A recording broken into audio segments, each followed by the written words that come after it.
Avec les ovations qui vous sont dues, de rejoindre donc le pupitre pour votre annonce officielle.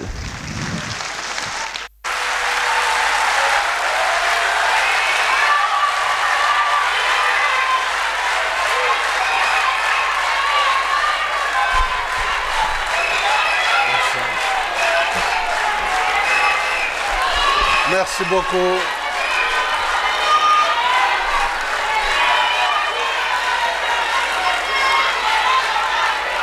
Merci beaucoup.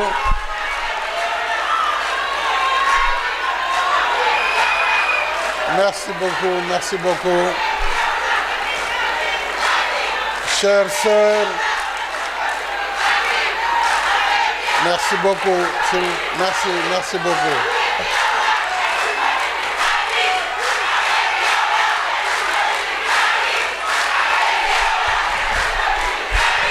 Merci beaucoup. Jërëjëf. Chère sœur Ellen Johnson Sirleaf, ancienne présidente du Libéria, présidente d'honneur du réseau des femmes leaders. Merci Hélène. Chère Amina Gourib Fakim, ancienne présidente de Maurice. Merci également d'être là. Chère Catherine Samba Panza, ancienne présidente de la République centrafricaine. Monsieur le Président de la Commission de l'Union africaine, cher Moussa Faki Mahamad, merci pour cette présence malgré votre arrivée tardive hier soir à Dakar. Monsieur le Premier ministre, Mesdames, Messieurs les ministres d'État, Madame la ministre de la Femme, de la Famille et de la Protection des Enfants, Mesdames, Messieurs les ministres et chefs de délégation, Excellences, Mesdames, Messieurs les ambassadeurs, chers partenaires techniques et financiers, je voudrais saluer le système des Nations Unies, nos partenaires principaux dans cette conférence des hommes pour la masculinité positive. Saluer également la Fondation Susan and Warren Buffett et tous ceux qui ont eu à accompagner cet événement important. Mesdames et messieurs, chers invités, honorables chefs religieux, musulmans et chrétiens, chefs traditionnels, je suis davantage rassuré sur l'avenir de la masculinité sur le continent africain. Je voudrais vous saluer toutes et tous et vous remercier vivement pour votre participation à cette deuxième édition de la conférence de l'Union africaine sur la masculinité positive dans le leadership pour éliminer la violence contre les femmes et les filles. À tous nos hôtes, je souhaite la chaleureuse bienvenue et un agréable séjour parmi nous. Le Sénégal est ravi de vous accueillir. Je salue et remercie également les participants en ligne qui démultiplient la portée de nos messages pour la juste cause qui nous réunit ici.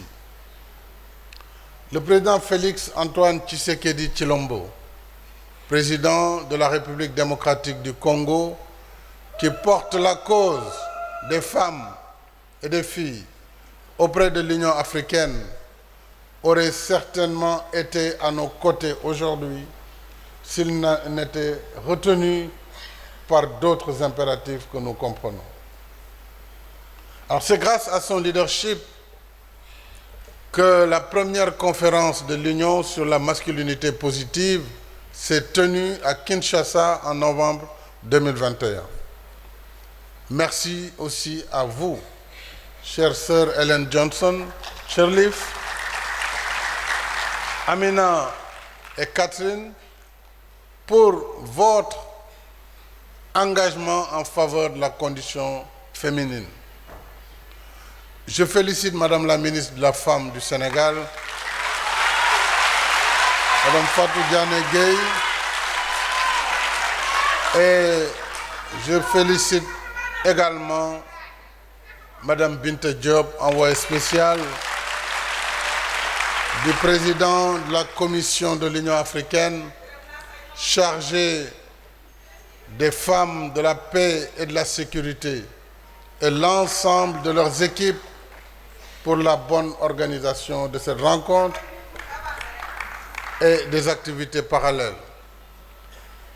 Après la conférence de Kinshasa, dont la déclaration et l'appel à l'action ont été endossés par le sommet de l'Union africaine de février dernier, la voie est tracée pour l'élimination, pour l'élaboration, je suis en avance sur les résultats.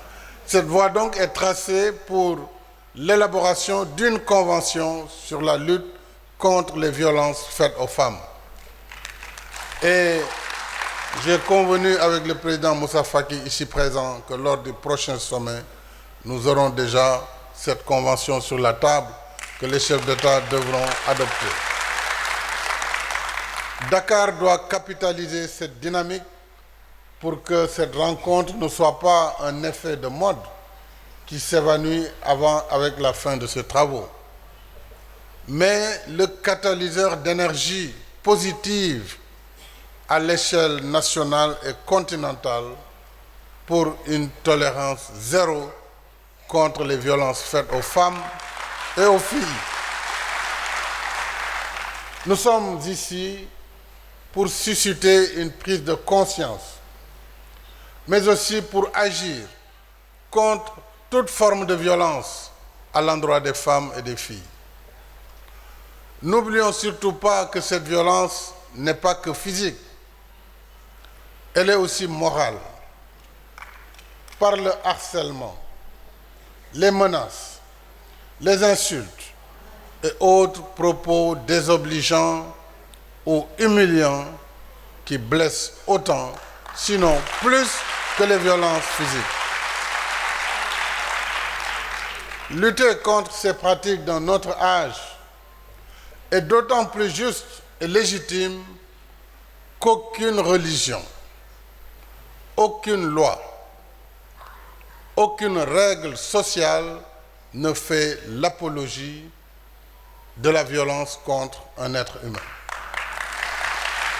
Bref, il ne saurait y avoir de fondement légal ou moral à la violence sous quelque forme que ce soit. Au demeurant, à travers l'histoire, les femmes ont toujours occupé une place prépondérante sur ce continent. Souvenons-nous de Nefertiti en Égypte, des Amazones du Bénin, de la reine Zinga d'Angola, de l'impératrice Teitu Betul d'Éthiopie, de la reine Aminatou de Zaria, du Nigeria, et plus près de nous, ici au Sénégal, de Linguère Ndjembet Mbodj et Ndate Yalla Mbodj, sans oublier Aline Sitoé Diatta, entre autres figures historiques féminines du continent africain. Souvenons-nous de la première poétesse noire américaine, née ici au Sénégal en 1753. De son nom d'esclave, Phyllis Wheatley. Elle surmontera ce statut handicapant pour publier son premier recueil intitulé Poems on Various Subjects à juste 20 ans en 1773, 3 années avant le début de la Révolution américaine. Aujourd'hui, les femmes occupent de hautes fonctions sur le continent et ces pionnières sont là. Femmes, président de la République, chef de l'État, ici présentes, à travers vous, je rends hommage à la femme africaine. Aujourd'hui, elles sont nombreuses à exercer les mêmes qualifications que les hommes ingénieurs, médecins, enseignantes, pilotes, militaires, sportifs de haut niveau, artistes, et j'en passe. Elles sont nombreuses au bureau, à l'usine, au foyer et dans les champs. Femmes d'affaires prospères ou modestes vendeuses au coin de la rue, mais toutes habitées par la même dignité et la même détermination de nourrir, loger, soigner, éduquer leurs enfants, entretenir leur famille et contribuer à la prospérité nationale. Elles sont nombreuses, les filles dans nos lycées, dans nos écoles et dans nos universités, à égaler, voire à dépasser les performances des garçons. Tout cela pour dire simplement que rien dans l'histoire, rien dans la vie, rien dans la religion ne peut justifier qu'une femme ou une fille soit violentée, marginalisée ou discriminée. Tous ensemble, pouvoir public, leaders religieux et traditionnels. C'est pourquoi je suis confiant.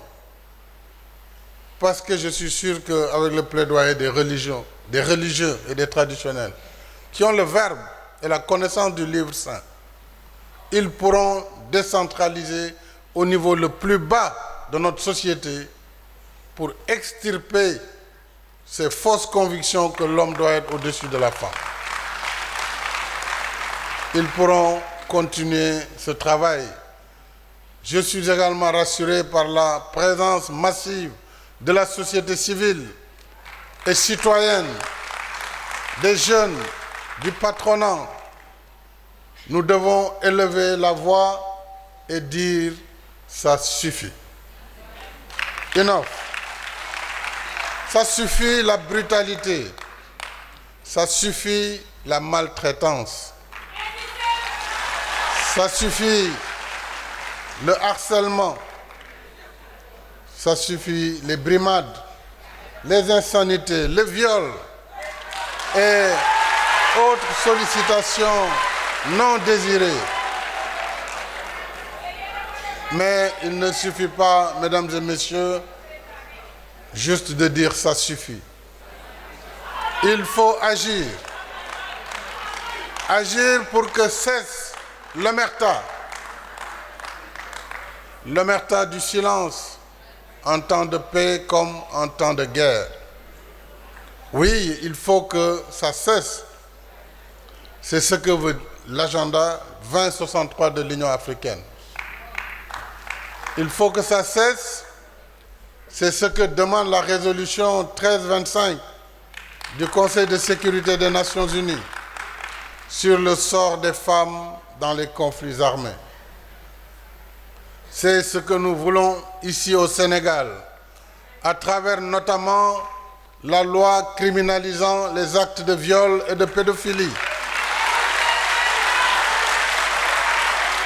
le guide spécifique de prise en charge des violences faites aux femmes et aux filles par les forces de l'ordre, le portail de la cellule d'appui à la protection de l'enfance, dédié au signalement d'images d'abus sexuels sur les enfants, le commissariat de police pilote de Mbao, qui intègre la spécificité féminine dans son organisation, dans l'organisation du commissariat, dans son fonctionnement et l'accueil fait aux femmes et aux filles victimes de violences.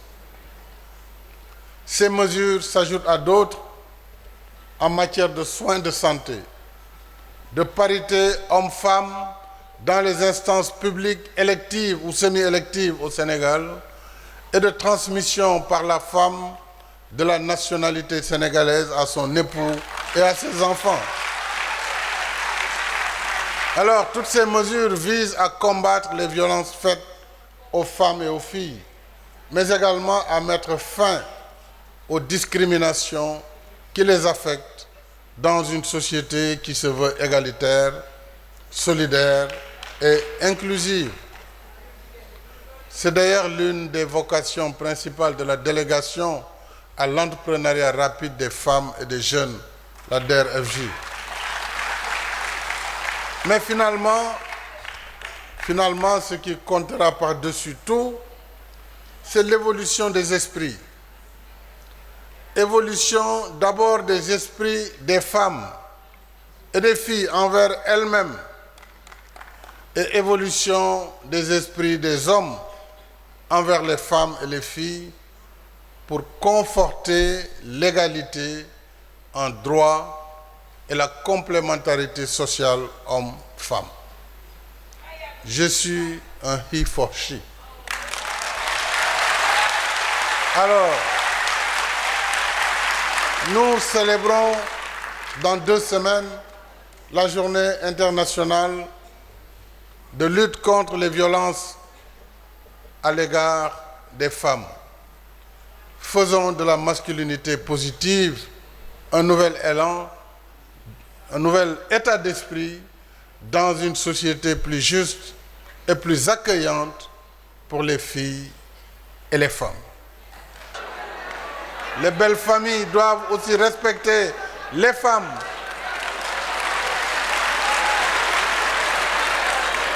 Alors, c'est tout ce combat que nous devons mener ensemble. On voit bien que ce n'est pas seulement le combat des États. D'ailleurs, le combat des États est le plus facile.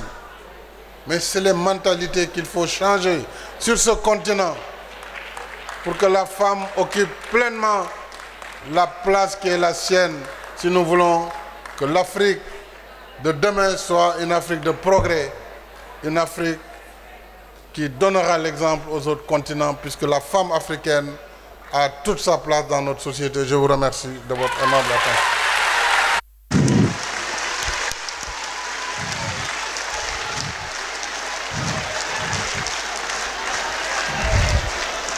Merci beaucoup.